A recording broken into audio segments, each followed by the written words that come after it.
Habarini za saizi ndugu zangu, kwa jina anaitwa Dr. Mama Kavumo. Ni mama wa tiba za asili, ni mama wa viumbe vinavyoonekana na viumbe visivyoonekana. Siku ya leo ndugu zangu, ningependa niwape elimu au niwape elimu juu ya mizimu na utajiri wa mizimu, au juu ya chuma ulete na nini maana ya chuma ulete. Ndugu zangu, siku ya leo niko hapa katika mizimu, na kulikuwa kuna kazi kubwa naifanya hapa, nikasema ni vyema niweze kushare na nyinyi ndugu zangu, niweze kuwapa elimu. Nini maana ya mizimu? Watu wengi wanashindwa kutofautisha maana ya mizimu na uchawi. Yaani watu wengi wanashindwa kujua maana ya mizimu na uchawi. Mtu ukimwelekeza kwamba anafanya tambiko na kwenda kutambika kwenye mizimu na kwenda kuchukua nguvu za mizimu, mtu anajua basi unafanya uchawi. Kwa hiyo siku ya leo nikasema ni vyema niweze kuwaelekeza ni namna gani ni utofauti kati ya mizimu, kutambika au kuchukua nguvu za mizimu na kufanya uchawi. Kwa hiyo siku ya leo niko hapa katika mizimu na nini maana ya mizimu. Mizimu na mizimu mizimu ni nini?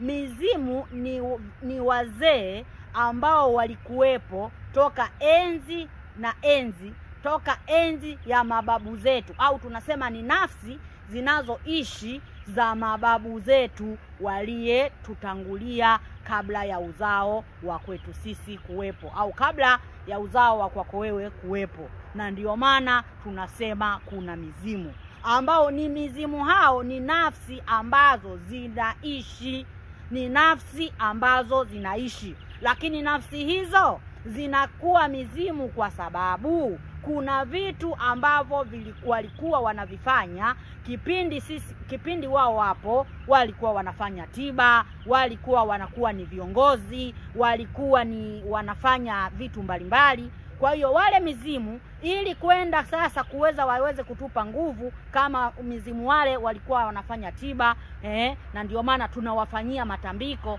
kwa vile vitu ambavyo wao walikuwa wanafanya.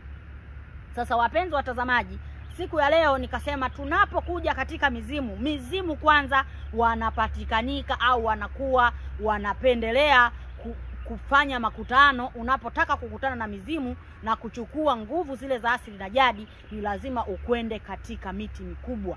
Lakini miti mikubwa hiyo sio kila miti mikubwa unaweza kufanya makutano na mizimu, au unaweza kwenda kuchukua nguvu za mizimu. Miti ile inakuwa ni miti maalum, na sehemu zile zinakuwa ni sehemu maalum ambapo mizimu walikuwa wanaishi, au wale wazee walikuwa wanaishi. Kwa hiyo zile sehemu ambazo wazee walikuwa wanaishi, moja kwa moja unapokwenda, kwa sababu zile nafsi ambao ndio sisi tunaita mizimu, mnakwenda kufanya makutano katika miti ile au katika sehemu zile ambazo wao walikuwa wanaishi. Sasa moja kwa moja unapokwenda kufanya makutano, ni lazima uwe na vitu ambavyo vinasababisha kati ya wewe na wao zile nafsi zinaweza kukutana. Lakini wao wanakuja kwa njia ya nafsi, lakini wewe sasa kwa sababu umekwenda na moja kwa moja uko tayari kukutana nao, na uko tayari kuchukua zile nguvu zao za asili za jadi ambazo ziko kwao, wakiwa wanazitumia toka enzi hizo, wanakuelekeza sasa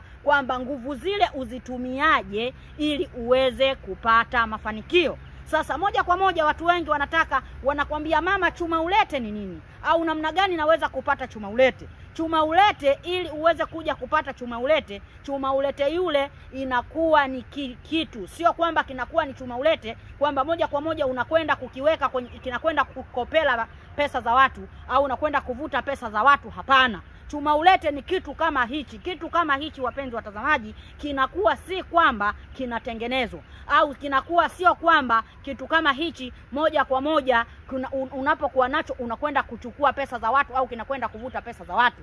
Kitu hichi kwa sababu ni kitu ambacho unakuwa umekabidhiwa katika utawala au katika falme za mizimu. Moja kwa moja unapokabidhiwa kitu kama hichi, basi kuna taratibu inatakiwa ukifanyie, kwa sababu ni kitu cha mizimu. Kitu cha mizimu huwezi kukabidhiwa tu kikakwenda kufanya kazi, hapana. Na ndio maana tunasema kuna nguvu za asili na jadi. Ili kitu hichi kiweze kufanya kazi, basi lazima uchinje kondoo wapatao 2, 3 mpaka 4. Utakapochinja kondoo, na kondoo hao mpenzi mtazamaji wanachinjiwa mzimuni, kuna maneno unazungumza, kuna vitu unavifanya mzimuni kama hivi, basi unaweza kuchinja wale kondoo ukanywesha kitu kama hichi kile cha mzimu. Kitu hichi kinakunywa kondoo, damu ya kondoo. Kwa hiyo unapokipa damu ya kondoo, basi kitu hichi moja kwa moja kitaweza kukuletea mafanikio, kinaweza kukuletea utajiri, kinaweza kikakuletea mali. Kwa hiyo wazee wetu wa zamani walikuwa wanatumia hivi hivi vinaitwa vikokona. Kwa hiyo unapokuwa na kikokona, kwanza hiki kikokona moja kwa moja utakapokuwa umekichinjia kile, unaweza kukiamrisha sasa kikakuletea mali, kikakupa ulinzi. Maana si kazi yake kuleta mali peke yake, kinaweza kukupa ulinzi, kinaweza kukupa kinga. Hakuna mchawi ambaye ataweza kukuweza, hakuna mali yako kitakaoweza kuibiwa shambani kwako, hakuna mwizi atakayeweza kuingia nyumbani kwako, kwa sababu una nguvu ya kikokona, ambacho ni kitu ambacho tumechukua katika mizimu ya asili na jadi. Lakini niwatoe hofu na uoga kwamba mama tukiwa na hicho kikokona hakiwezi kunizuru, hakiwezi kutoa kafara, labda kuua, kumaliza watoto. Hichi narudia tena, hakitumii kafara ya aina yoyote, isipokuwa ni lazima katika mizimu tuchinje kondoo wapatao 4 kwa ajili ya kutoa sadaka ile ya damu, kwa ajili ya kukukipa nguvu kitu hiki. Kwa hiyo wapenzi watazamaji, naitwa Dr. Mama Kavumo, ni mama wa tiba za asili. Ninapozungumzia kuna nguvu ya mizimu, mizimu ni nini? Mizimu ni nafsi za wazee wetu ambao walikuwa wanafanya mila na desturi, wanafanya tiba, walikuwa ni machifu, walikuwa ni watu ambao wana nguvu katika sehemu fulani katika tiba za jadi. Kwa hiyo wale wanapoondoka kimwili, nafsi zao zinakuwa zinaishi na zinatafuta nguvu ile, nani iweze kuendelea kumwendeleza, kusaidia au endelee kufanya kama vile walivyokuwa wanafanya mwanzo. Na ndio maana tukasema kuna nguvu za asili na jadi,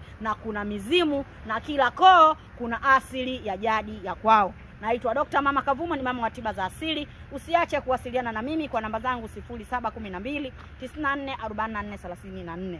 Usiache kusubscribe, usiache kulike, usiache kucomment ndugu zangu. Karibuni na wapenda sana.